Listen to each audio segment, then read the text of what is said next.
안녕하십니까. 추석 특집으로 보내드리는 대한민국을 만든 사람들. 이번에는 이제 두 번째 시간으로 삼성의 수성군주, 창업군주는 이제 이병철 회장입니다. 삼성을 창업한 창업군주는 이병철 회장이고, 그 다음에 삼성을 세계적 기업으로 도약 발전시킨 수성군주. 우리 옛날에 이성계가 창업군주면 조선에 태종 이방원이 수성군주잖아요. 그래서 이제 이건희 회장에 대해서 한번 살펴보겠습니다. 이건희 회장은 이제 원래는 이제 셋째 아들입니다. 셋째 아들. 1942년에 대구에서 이제 이병철 회장의 셋째 아들로 태어난 거예요. 원래는 이제 이병철 회장이 이제 삼남 오녀거든요. 삼남 오녀. 이병철 회장이. 그러니까 이제 위에 이제 형들이 이맹희가 이제 이재현 회장 CJ그룹이죠. CJ그룹. 이맹희, CJ그룹. 그 다음에 세한그룹, 이창희, 세한그룹. 옛날에 이렇게 형이 둘이 있고 세 번째가 이병철 회장이 세 번째가 이건희 회장입니다. 그 다음에 누나로 보면 큰 누나가 이제 한솔그룹이죠. 한솔그룹이 이인희, 한솔그룹. 그 다음에 이숙희, 이순희, 이덕희. 그 다음에 동생이 신세계그룹의 이명희입니다. 이명희, 신세계그룹. 그러니까 신세계, 한솔, CJ 전부 이게 범삼성가다. 이렇게 보시면 되겠습니다. 실제요, 호암 이병철 회장은 이제 인물을 보는 능력이 탁월하다. 아마 이게 관상을 제일 많이 보고 사람을 많이 볼 겁니다. 그러니까 이제 셋째 아들한테는 그룹을 넘겨주겠죠. 이병철 회장이 이런 말을 했은 적이 있습니다. 유명한 말입니다. 이병철 회장이 뭐랬냐? 난 도장을 찍어본 적이 없다. 도장을 가장 잘 찍는 사람을 뽑는 일을 한다. 내 인생의 80%는 사람을 뽑는 데 신경 썼다. 그만큼 이게 사람 채용, 나는 직접 내가 도장 찍는 게 아니고 도장을 잘 찍을 인재를 뽑는 데 내 인생의 80%를 썼다. 그 정도로 이게 사람, 인재 육성이나 사람 보는 눈이 탁월했던, 이게 어떻게 보면 이병철 회장의 능력입니다. 그런데 그분이 이건희 회장을 선택했다. 이거는 이제 그만큼 평가를 했다. 이렇게 보면 되겠죠. 그리고 이제 이건희 회장에 대해서 좀 볼 때, 먼저 이제 학창시절, 어릴 때 잠깐 이게 말씀드리면요. 어릴 때, 이제 대구에서 태어나가지고 47년 서울로 이제 오는데요. 47년 서울로 와가지고, 실제 어릴 때 선진국을 배우라. 이래가지고 이제 어릴 때부터 도쿄, 일본에 유학을 가는 거예요. 원래 이제 이병철 회장도 와시다 대학, 이게 일본 통이기 때문에 부잣집이죠. 그래서 이제 일본으로 유학을 어릴 때부터 이게 갑니다. 그리고 이제 좀 특이하게 말씀드리고 싶은 거는 이건희 회장은 이제 레슬링하고 럭비, 운동을 참 좋아했어요. 말년에는 이제 건강 때문에 투병 생활도 많이 했지만 젊을 때 레슬링이나 럭비 이런 이제 운동도 상당히 즐겼잖아요. 그래서 이제 96년에 IOC 위원까지, 이건희 회장이 IOC 위원으로 저는 상당히 기여를 한 게 엄청납니다. IOC 위원으로 그때 역임을 한 거예요. 그리고 이제 대학은 일본의 와세다 대학에, 그 다음에 미국의 조지 워싱턴 대까지 이래 온 거예요. 그리고 이제 돌아와서 처음으로 이제 사업을 한 거는 이제 방송, 동양방송 하고 이제 했고요. 그 다음에 67년에 돌아와서 이제 홍라희 여사하고 결혼을 하게 됩니다. 자, 처음에 동양방송을 맡았는데요. 그러면 이제 어떻게 해서 이제 후계자가 되느냐. 그때 이제 삼성의 유명한 이제 좀 부끄러운 역사죠. 경영권. 성계는 이제 좀 부끄러운 역사지만 옛날에 이런 일이 있었습니다. 바로 이제 밀수 사건이 있었던 거죠. 사카린 이게 그 밀수, 한국 비료를 인수했는데 이 회사가 이제 그 우리 옛날에 설탕 말고 사카린 있잖아요. 이거를 몰래 밀수를 해가지고 이게 엄청난 파문이 일었습니다. 그때 이제 그 장남, 차남, 이맹희, 이창희 이러고 이제 이창희는 막 구속도 되고 이게 논란이 많았죠. 그러면서 이제 그 이병철도 책임지고 물러나고 그러면서 이제 그 이건희 회장한테 실질적으로 경영권이 넘어오게 되는 계기가 됩니다. 그리고 이제 인수하자마자 제일 먼저 이제 그 삼성하면 가장 중요한 게 반도체 아닙니까? 요즘 이게 반도체가 산업의 쌀입니다. 쌀. 그만큼 이게 삼성전자 반도체가 제일 중요한데 여기에 그 진출을 하게 되는데 이거는 이제 이병철 회장과 이건희 회장의 합작품이 아닌가 저는 그렇게 분석합니다. 최근에 여론조사가 하나 있었거든요. 최근에 그 정경련에서 2020년에 정경련에서 이제 그 우리 해방 이후에 가장 경제계 큰 사건이 뭐냐 설문조사를 한 적이 있죠. 2020년에 그때 압도적 1위로 64.2% 압도적 1위로 삼성의 반도체 진출 이게 그 1위로 꼽혔습니다. 그만큼 이게 우리 경제 해방 후의 역사에 가장 중요한 사건이었다. 우리 한국 기업이 100년 사이에 가장 한 단계 퀀텀하는 퀀텀 점프 순간이 1983년이죠. 83년에 삼성의 반도체 진출이었다. 그때도요. 삼성이 반도체 공장도 짓기 전에요. 연구기술부터 하는 거예요. 연구기술. 그래가지고 이제 그 실제 뛰어들자마자 반도체 산업이 83년에 뛰어들자마자 그때 64K 드램의 개발에 성공하는 거예요. 공장도 없는데 64K 드램 개발에 먼저 성공한 데 세계 세 번째입니다. 세계 세 번째로. 공장도 없이. 옛날에 정주행 회장이 공장도 없이 배를 수주해서 그걸 담보로 돈 빌려서 공장지가 배 납품하는 이거하고 똑같습니다. 삼성도 반도체 공장도 없이 64K 드램을 세계 세 번째로 개발하고요. 그 다음부터 그 세계 반도체의 역사를 새로 써온 거 아닙니까? D램에서는 이제 압도적이죠. 뭐 하이닉스하고 삼성이 D램에서는 미국의 마이크론 세계 기업 독과점 아닙니까? 물론 이제 그 대만의 TSMC처럼 D램 반도체가 아니고 이런 이제 그 시스템 반도체 이런 쪽은 이게 아직 삼성이 가야 할 길이 멀지만 D램 쪽은 이제 그 독보적이다. 이렇게 이 삼성의 반도체 진출은 이건희 회장의 뭐 사실상 이게 결단이다 봐야죠. 형식은 이제 아버지 이병철 회장이 발표했지만 실제는 이제 그 주도인 거는 이건희 회장이다. 이렇게 봐야 됩니다.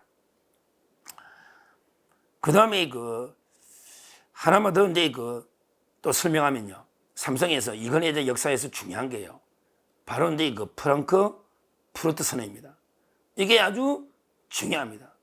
삼성이 처음에 잘 나가다가 상당히 어느 기업도 오래되다 보면 이게 위기에 빠집니다.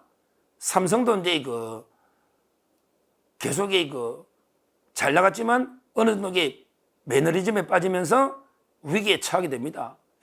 그 불량품, 삼성의 뭐 가전의 불량품도 나오고요. 계속 뭐 이런 식으로 문제점이 하나하나 나오니까요. 대위기에 빠지다 흔들리게 되는 거예요. 이때 이건희 회장의 승부수가 나옵니다. 그게 1993년입니다. 유명한 1993년 그때 유명한 모든 삼성의 임원들을 독일의 프랑크푸르트에 그 집합식입니다. 모든 삼성의 임원을 해외 임원회의 전무후한 거죠.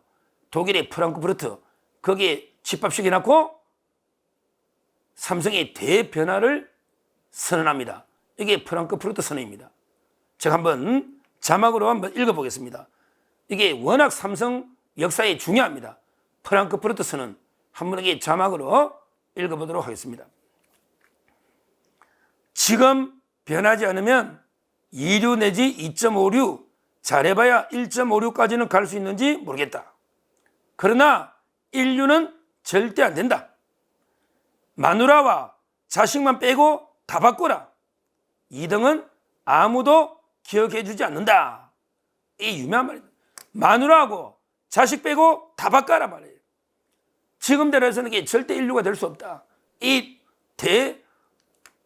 대위기에서 이제 경영 혁신 이런 데 그 선언을 한 거예요. 왜? 신경영 선언입니다. 근데 그때 삼성이 국내 제일이다 자만이 많았거든요. 그리고 이게 당시 삼성이 실질보다 외형해가 악습에 막 눈앞에 이게 목표에 하면서 이게 위기가 계속 오고 있었습니다. 그래서 그때 삼성 핸드폰 애니콜을 전부 이게 불량품이 너무 많이 나오니까 애니콜 전부 이게 화형식을 해버린 거예요. 다 불태워라. 새로 만들어라. 그래서 지금 스마트폰 세계 1위로 올라서는 거죠. 그런 겁니다. 애니콜 화형식이 쓴 거예요. 화형식이. 그리고 외국에 가봤더니 삼성 TV나 세탁기나 냉장고가 저 먼지만 쌓여가지고 안 팔리고 있다 이거죠. 이럴 때 그 대경영 혁신으로 이렇게 한 거예요. 이게 오늘날 초인류 삼성의 깃털이 됐다. 저는 이렇게 봅니다. 야, 그 애니콜을 전부 다 이게 불태워가 화형식을 하는 이게 바로 이런 게 필요한 겁니다. 결단이. 그 대단한 게 그 결단입니다.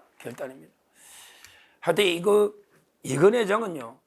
뭐 저는 삼성의 반도체 그다음에 우리 스마트폰 이런 게 대단한 세계 1위 상품 아닙니까? 이걸 오늘의 삼성을 만든 이런 분이 이건 회장이다. 이렇게 보이고요. 이건희 회장은 또 그 외에도 활동을 많이 했죠. 특히 이제 쓴소리 잘합니다. 옛날에 이건 회장이 유명한 또 말이 있죠. 옛날에 1995년인가 프랑크푸르트 쓰는 2년 뒤에 95년에 그 베이징에 가서죠. 베이징 특파원들 간담회 할 때요. 이건 회장이 뭘 했냐? 이런 말을 했어요. 정치는 사류, 관료와 행정조직은 삼류, 기업은 이류다, 이류. 그래도 이게 기업이 제일 낫네. 인류는 안 돼도 이류다. 관료는 삼류고 정치가 사류인데 지금 딱 맞잖아. 우리 정치가 사류, 관료가 삼류, 기업은 이게 저는 뭐 인류 기업이 많다 봅니다. 이렇게 거침없이 쓴소리하는 이런 데 이건 회장입니다. 근데 안타깝게 쓰러지셔가지고 6년 동안 투병해요. 6년 동안. 그때 기억나잖아요. 6년 동안 투병해서 2020년에 일찍 돌아가셨어요. 78세로 일찍 돌아가신 이런 데 분입니다. 참, 그러면 우리 이건 회장의 경영에서는 이게 뭘 저희가 배우게 되느냐. 저는 이병철 회장하고 이건 회장 두 분은 좀 리더십을 비교해 보면 좀 차이는 나요. 이건 회장은요, 치밀하고 1분 1초도 정확하고 치밀하고요. 만기칠람 자기가 이게 말하는 것도 자기 다 지시하고 주로 이게 스피킹 말하는 걸 즐기면서 이게 철저하게 치밀하고 계산된 이런 경영을 하는 게 호암 이병철 회장인데 그에 비하면 이건 회장은 뭔가 이게 주로 사색하고 숙고하는 것처럼 누가 말하면 이게 가만히 주로 듣는 듣는 리더십은 완전히 다르답니다. 이병철과 이건 회장이 리더십은 달라요. 그렇지만 두 분 다 저는 경영에서 가장 제가 배워야 될 점은요. 바로 인재 경영. 두 분 다 인재, 삼성하면 인재 아닙니까? 이거는 배워야 됩니다. 이건 회장이 뭘 했습니까? 한 명의 천재가 10만 명을 먹여 살린다. 한 명의 천재가 10만 명을 먹여 살린다. 이런 인재 경영. 이병철 회장도 80%를 내가 인재를 채용하는데 노력을 기울였다. 내 인생의 80%를 거기에 투자했다는 거죠. 이런데 인재 경영. 이거는요, 정말로 이게 우리가 배워야 될 부분이 아닌가. 이런데 생각이 들고요. 그리고 아까처럼 마누라와 부인 빼고 다 바꾸는 이런데 혁신, 대혁신. 그리고 삼성은 뭐든지 세계 초인류 1등 하면 안 되잖아요. 세계 초인류를 지향하는 그런 데 혁신. 이것도 배워야 된다. 인재 경영과 항상 삼성이 하면 세계 초인류, 세계 1위를 달성해야 된다. 그 집념, 혁신은 배워야 됩니다. 초인류. 우리는 무조건 세계 1등을 해야 된다. 초인류. 이런 그 정신. 이거는 배워야 됩니다. 실제 옛날에 이건희 회장이 말년에 이런 데 이야기를 했습니다. 이건희 회장이 그 어록을 제가 자막으로 하나 더 소개하겠습니다. 1995년에 아시아 미래국제포럼, 95년에 아시아 국제 미래포럼에서 하신 이건희 회장의 그 말씀입니다. 여기에 보면 이건희 회장의 철학이, 인생 철학이 다 나타나 있다고 봅니다. 경영자는 알아야 하고 알지자죠. 경영자는 알아야 하고 알지자. 행동해야 하며, 행할 행자죠. 행동해야 하며.